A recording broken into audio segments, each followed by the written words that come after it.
দর্শক, এ বিষয়ে আর তথ্য জানাতে আমাদের সাথে যুক্ত হচ্ছেন সহকর্মী শহীদ নূর আহমেদ।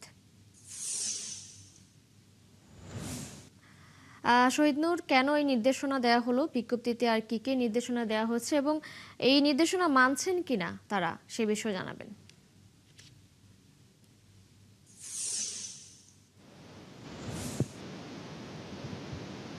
ধন্যবাদ আপনাকে। দেখুন, আমরা সকাল থেকেই জানাচ্ছিলাম, কিন্তু বাস্তবিক অর্থেই এই নির্দেশনা শুধু কাগজে কলমেই আছে।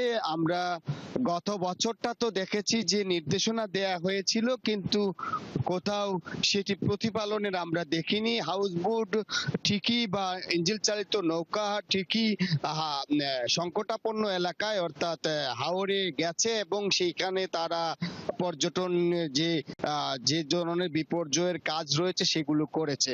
কিন্তু আমরা যেভাবেই দেখছি যে বারবার এটি নিয়ে দাবি করা হচ্ছে এবং গণবিজ্ঞপ্তিতে বলা হয়েছে যে সংকটাপন্ন এলাকায় এই হাউসবোট চলাচল করতে পারবে না।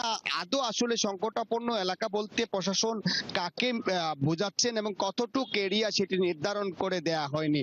এর ফলে যে সুনির্দিষ্ট আয়তন বা সুনির্দিষ্ট এই পরিধি না দেওয়ার কারণেই কিন্তু অনেক ক্ষেত্রেই একটি ব্যত্যয় ঘটছে। পাশাপাশি যারা এই বিধি মানছেন না বা নিষেধাজ্ঞা মানছেন না, যে 10টা বিধিমালা দেয়া হলো যে অন্ততপক্ষে বর্জ্য দূষণ থেকে শুরু করে প্লাস্টিক দূষণ, এছাড়াও যে শব্দ দূষণ, সেগুলো মানার ক্ষেত্রে যে বিধিনিষেধ দেওয়া হয়েছে সেটি ব্যত্যয় ঘটলে কোন ধরনের আইন প্রয়োগ করা হবে সেটিও আসলে বলা হয়নি।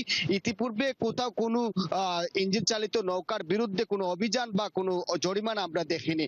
অর্থাৎ আজকে থেকে কার্যকর হয়েছে সেই নিষেধাজ্ঞা, আদৌ সেটি কতটুকু প্রতিপালন হবে সেটি নির্ভর করবে প্রশাসনের তদারকির উপর। পেশা। ধন্যবাদ শহীদ নূর আহমেদ, আমাদের সহকর্মী যুক্ত ছিলেন সুনামগঞ্জ থেকে।